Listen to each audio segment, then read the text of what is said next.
우리 이번 학기 고대 근동학을 공부하도록 하겠습니다.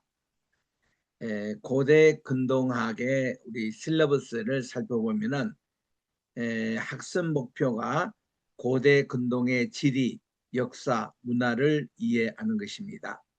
두 번째로 성경의 배경으로서 고대 근동을 연구합니다. 세 번째, 고대 근동과 한국의 뿌리와 차주의 비교 연구를 합니다. 기본 교재로서는 성경, 저는 영어 성경으로 킹 제임스 바이블을 권합니다. 그리고 개정개혁 한국 성경 좋습니다. 또 제가 썼던 한국계와 성지순례 쿰란 출판사에 나오는 2016년 이것을 주로 교재로 합니다. 영어로서는 버너드 앤더슨 교수님의 Understanding the Old Testament 이 교재를 사용합니다. 그리고 조지 라이트의 Biblical Archaeology, 이거 좀 오래된 그런 교재입니다만 지금 또 여전히 영어권에서는 텍스트북으로 사용하고 있는 교재입니다. 학점 기준으로는 출석, 과제, 그리고 발표 수업 태도를 살펴보겠습니다. 수업의 내용은 오리엔테이션, 고대 근동학의 정리, 범위, 연구 실태와 이스라엘과 고대 근동학의 상관관계성, 또 고대 근동 고고학과 성경 고고학, 또 고대 근동의 적용, 성경 신학과 성경 해석학, 또 고대 고고학, 성경 고고학과 성경 해석 실제, 또 성지순례와 고대 근동학, 그리고 고대 근동학과 한국 교회사, 이런 제목을 가지고 수업을 진행하도록 하겠습니다. 먼저 우리 미국에서 제일 먼저 이 고고학, 성경 고고학을 시작된 학교가 아이비 리그 가운데 하나인 유펜입니다. 유펜은 유니버시티 오브 펜실베니아 필라델피아에 있습니다. 거기에 1880년부터 성경 고고학을 시작했던 학교인데, 맨 처음에 노아 방주를 발굴하고 바벨탑을 발굴하는 그런 이제 작업을 시작했던 학교입니다. 많은 연구비도 들였고 많은 학자도 배출했고 그리고 많은 성과도 냈던 이 학교의 박물관에 가보면은 그동안 이제 그들이 연구했던 이런 유적들을 다 전시하고 있는데, 그게 입구에 이 말씀이 기록되어 있습니다. 에스겔서 16장 3절에 있는 And say, Thus says the Lord God unto Jerusalem, Thy birth and thy nativity is the land of Canaan. Thy father was an Amorite and thy mother an Hittite라고 이렇게 적혀 있습니다. 이르기를 주 여호와께서 예루살렘에 관하여 이같이 말씀하시되 내 근본과 내 난 땅은 가나안이요 또 내 아버지는 아모리 사람이요 내 어머니는 헷 사람이라고 적고 있습니다. 이게 바로 고대 근동 이 총체적인 이스라엘은 어디서 하늘에서 뚝 떨어진 그런 한 민족이 아니라 고대 근동이라는 그 산실에서 배출된 그런 민족이라는 것을 이 구절 하나로 잘 요약하고 있습니다. 이게 이제 에스겔 16장 3절에 나오는 말씀이었습니다. 그러면 여기에 말하는 아브라함의 고향은 아모리 족속이라는 말입니다.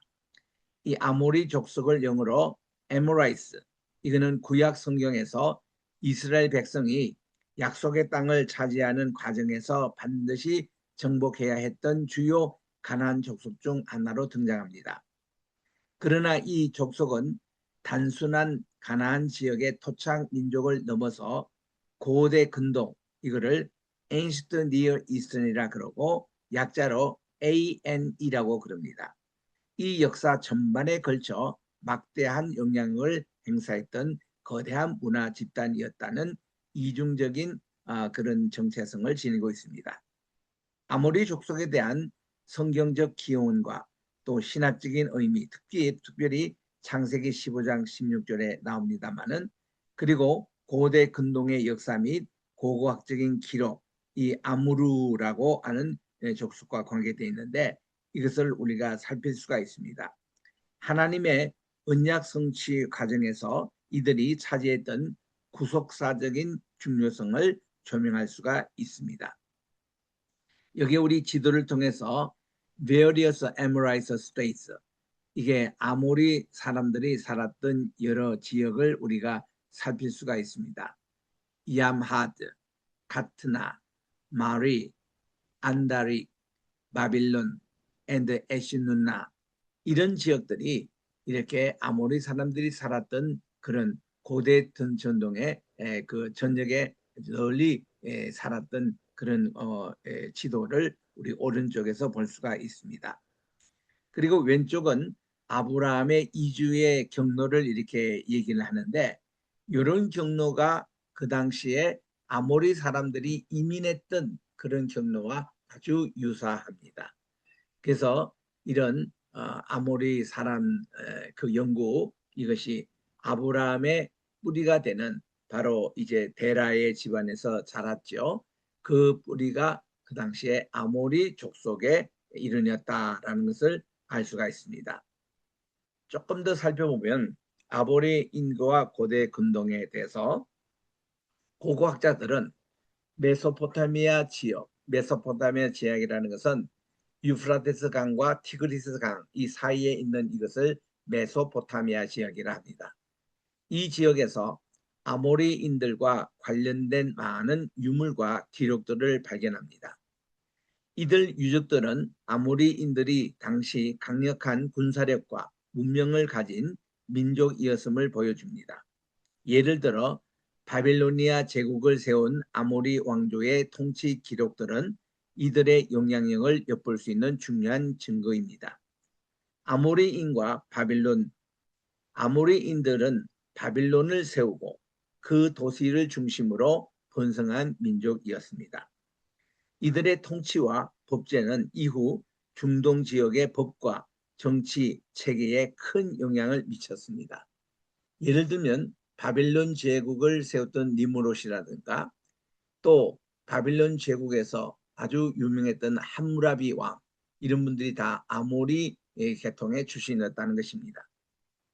문화적인 영향으로 보면 아모리 사람들은 당시 근동 지역의 여러 문화들과 교류하면서 문화를 발전시켰고 이러한 영향은 후대까지 전해져 오고 있습니다. 아모리 사람의 종교와 문화를 보면은 성경에 따르면 아모리 사람들은 다신교를 믿었습니다. 우리 그 여호수아 장군이 이제 임종하면서 마지막 고별 설교를 하는 내용이 이 여호수아 24장에 기록되어 있습니다. 거기에 보면 24장 2절에 당신들이 강 저편에 섬겼던 신, 이거는 다신교를 얘기하는데 강이라는 게 유프라테스 강을 얘기합니다. 바로 이 아브라함이 이전에 살았던 유프라테스 강 이전에 있는 그쪽에 다신교를 믿었으며 그들의 종교는 가나안의 다른 민족들과 유사했습니다. 성경에서 자주 언급되는 가나안의 우상 숭배와 종교적인 관습들이 아모리인들에게도 존재했으며 이는 이스라엘 백성들과 충돌하는 주요 원인 중에 하나였답니다. 아모리 사람은 성경에서 중요한 위치를 차지하는 고대 민족으로 이스라엘과의 전투에서 패배한 후 역사의 기록에서 점차 사라집니다. 현대 민족과 직접 연결되지는 않지만 그들의 역사적인 영향은 여전히 남아 있으며 특히 고대 메소포타미아와 가나안 지역에서 중요한 역할을 하고 있습니다. 그들의 유산은 고고학적인 발견과 성경 기록을 통해 오늘날까지 전해져 내려오고 있습니다. 자, 그러면 이 어머니 계통, 모친 계통은 헷 사람이라 그러는데 구체적으로 이 헷은 바단 아람이라고 일컫는 하란 지역을 얘기하고 사라의 고향이기도 합니다. 또 리브가, 레아, 라헬, 우리 족장들의 어머니들이 헷 족속인 것을 여기에 사는 사람의 출신 것을 알 수가 있습니다.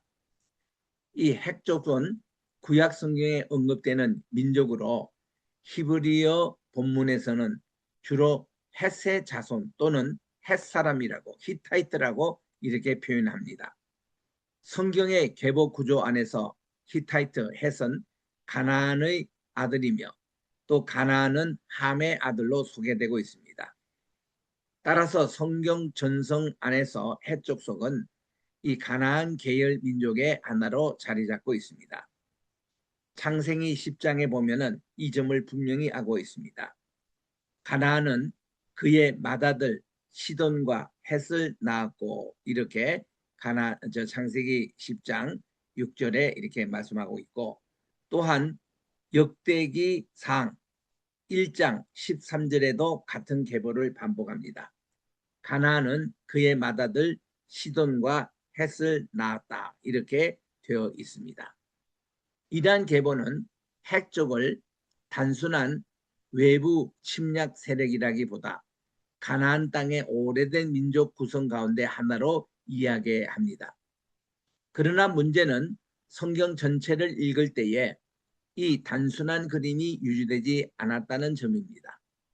족장시대의 헷족, 또 정복시대의 헷족, 왕국시대, 이스라엘 왕국시대의 헷족은 같은 이름으로 불리지만 그 규모와 성격에 서로 차이를 보이기 때문에 그렇습니다. 바로 이 지점에서 성경 속의 헷족과 아나톨리아의 히타이트 제국을 연결하는 논쟁이 시작이 됩니다. 19세기 후반 이후에 아나톨리아, 이거 소아시아라는 뜻이거든요. 이거 헬라 말입니다. 여기에서 히타이트 제국의 흔적이 본격적으로 확인되자 많은 학자들은 성경의 헷 족속이 이 히타이트와 관련이 있는지 검토하기 시작했습니다. 오늘날에도 이 문제는 완전히 끝난 논쟁이 아니라 본문과 고고학 자료를 함께 읽어야 하는 주제로 남아 있습니다. 여기 이제 우리 The Kingdom of the Hittites 하니까 이 범위가 굉장히 넓습니다. 오늘날 튀르키예 그것부터 시작해서 쭉 이렇게 가나안 지역까지 되면서 지금 저 밑에 보니까 사우디아라비아까지 이게 전체가 히타이트족이 다스렸던 왕국의 범위였습니다. 엄청 넓죠.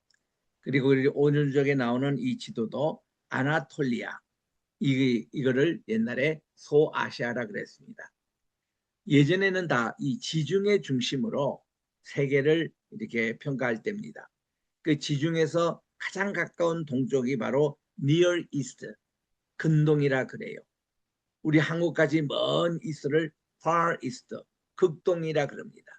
그래서 우리 한국에는 극동 방송이 있어요. 이 가까운 Near East는 이스라엘입니다. Far East, 먼 극동에는 일본과 한국과 중국 같은 이런 나라가 있습니다. Far East. 그래서 이 가까운 Near East 이쪽에 있는 대부분의 것이 그 당시 히타이트 왕국의 지배하에 있었던 아나톨리아였습니다. 성경에서 해쪽이 가장 인상적으로 등장하는 장면은 창세기 23장에 아브라함의 아내 사라가 돌아가십니다. 그리고서는 그분의 매장지를 찾는 과정에서 헷 족속 여기로부터 이제 이 막벨라 동굴을 구입하는 그 문제가 나옵니다. 여기서 이 헷 족은 군사 대국이 아니라 헤브론 지역에 정착해 살아있던 지역 공동체로 나타납니다. 사라가 돌아가셨을 때의 장례식에 아브라함은 그녀를 위한 매장지를 얻기 위해서 헷 족속과 협상을 합니다. 창세기 23장 4절에 이렇게 기록하고 있습니다. 나는 당신들 중에 나그네요 거류하는 자니 완드링 이렇게 소전 이렇게 임시로 거주하는 자니 당신들 중에서 내게 매장할 소유지를 주어 내가 나의 죽은 자를 내 눈앞에 장사하게 하소서. 이에 이 헷자손은 아브라함을 존중하며 응답합니다. 내 주여 들으소서. 당신은 우리 가운데 있는 하나님의 방백이시니 우리 묘실 중에서 좋은 것을 택하여 당신의 죽은 자를 장사하소서. 이후 아브라함은 소알의 아들 헷사람 헤브론과 에브론 발음이 H 하나 있고 없고 차이죠. 에브론에게 막벨라 굴과 밭을 정식으로 매입합니다. 얼마나? 400세겔이나 주고. 엄청난 양입니다. 그 당시 300세겔 가지고 남자 노예 한 명을 구입할 수 있었습니다. 그러면 400세겔 같으면 어때요? 남자 종에 한 12명을 구입할 수 있는 그런 거금을 지르고 막벨라 동굴을 구입합니다. 그래서 오늘까지도 이스라엘은 중동 분쟁이 있지만은 이 막벨라 동굴만큼은 그들은 팔레스타인 땅에서부터 당당하게 자기 땅이라고 주장하는 이유가 그렇습니다.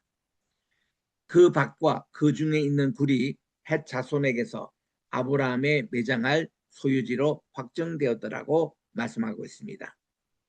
이 창세기 23장의 사건은 단순한 장래 얘기가 아닙니다. 여기에 이렇게 그 아브라함이 사라를 위해서 매장지를 삼으로 아브라함도 그가 죽어서 여기에 묻힙니다. 또 그의 아들 이삭도 여기 묻히고 그의 부인이 되는 리브가도 여기 묻힙니다. 또 이 야곱의 아내가 레아가 먼저 죽었는데 레아가 여기 묻히고 그리고 야곱이 이집트에 가서 17년을 살다가 돌아가심으로 여기 와서 묻힙니다.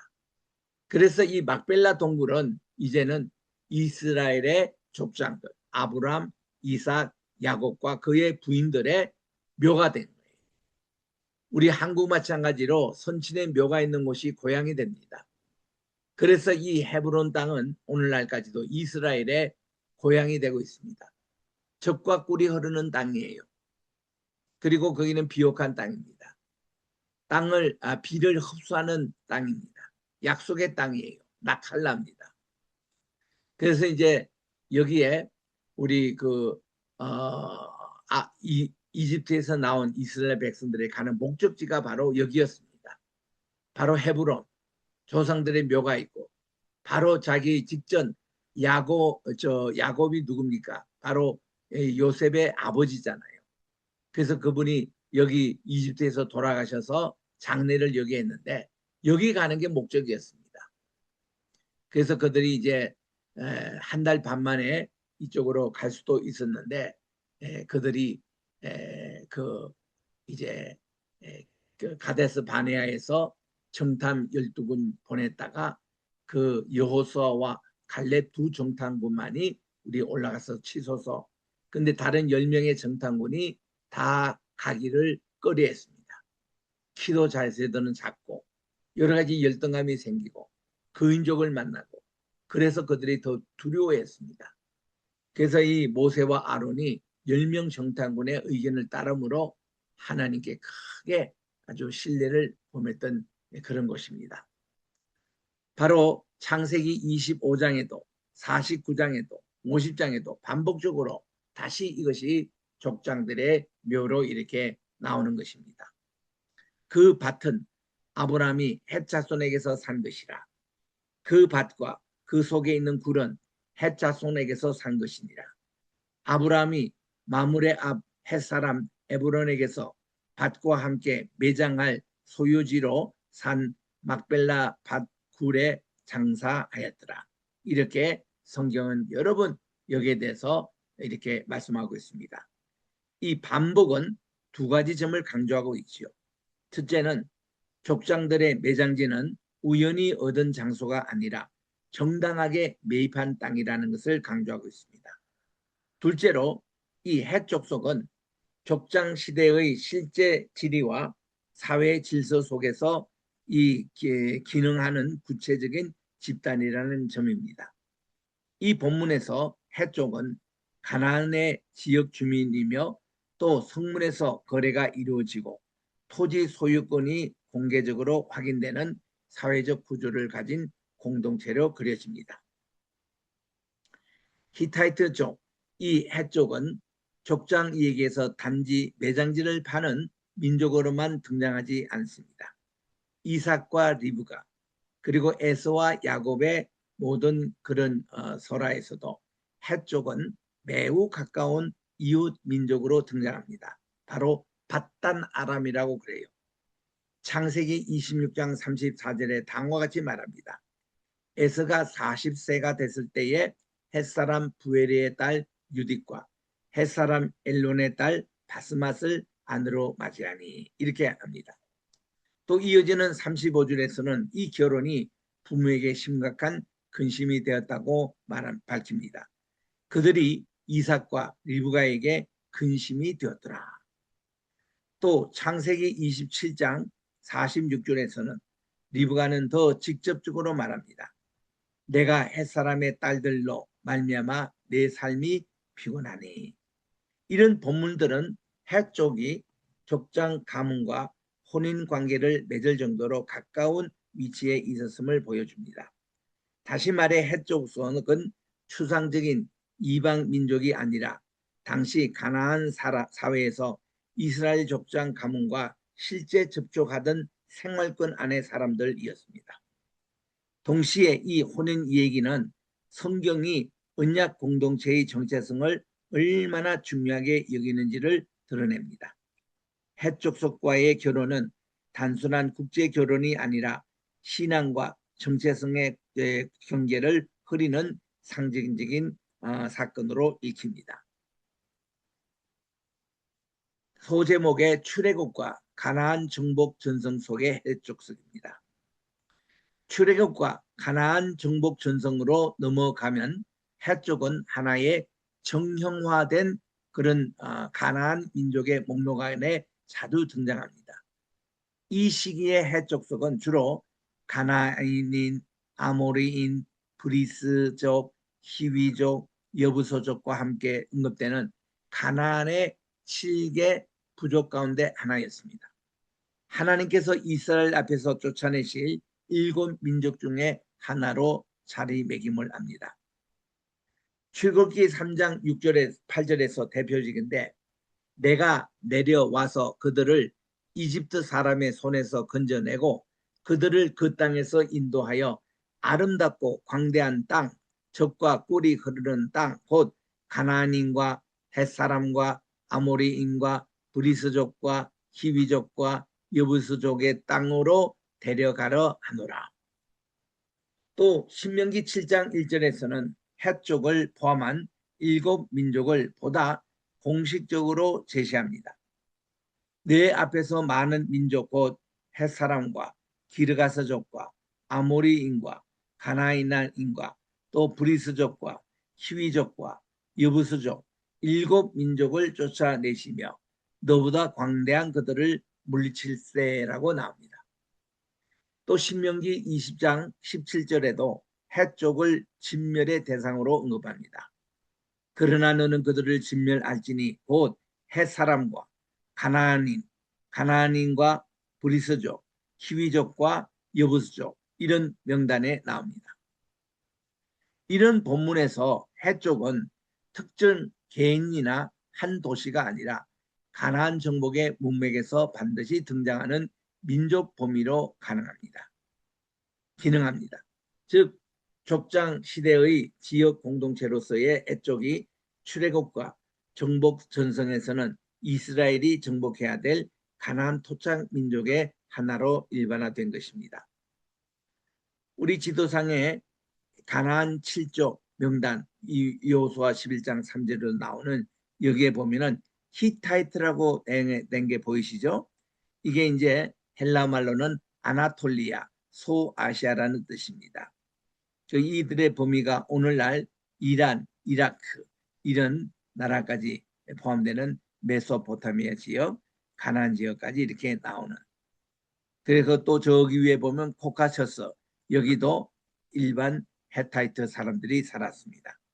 그래서 이 해족속들이 산 범위가 굉장히 넓었다라는 것을 알 수가 있습니다. 그럼 이 해족속의 거주지는 어디였는가?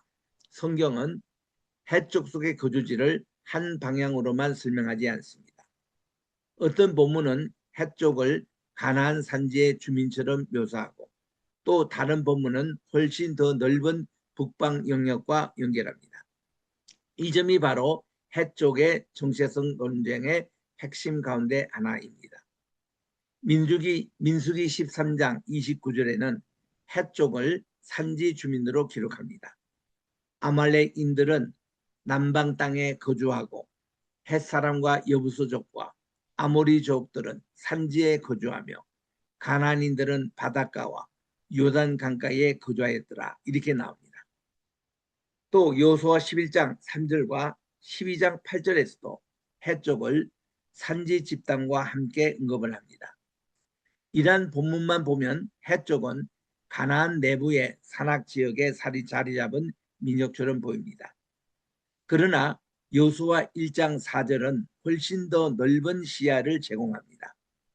광야와 이 레바논에서부터 큰 강 유브라데스까지 헷사람의 온 땅이요 해지는 큰 바다까지 너희의 경계가 될 것이라고 말씀을 합니다.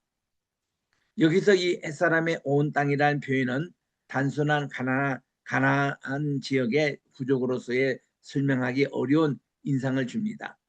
또한 사사기 1장 26절은 베델에서 도망친 한 사람이 헷사람의 땅으로 가서 루스라는 성읍을 세웠다고 기록하고 있습니다.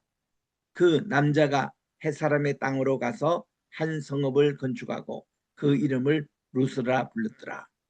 그래서 이런 구절들은 해족을 가나안 내부의 지역 부족만으로 제한하기 어렵게 만듭니다. 성경 본문 안에서 이미 해족은 작은 지역 공동체와 더 넓은 북방 세계를 동시에 암시하는 이름으로 사용되고 있는 것입니다.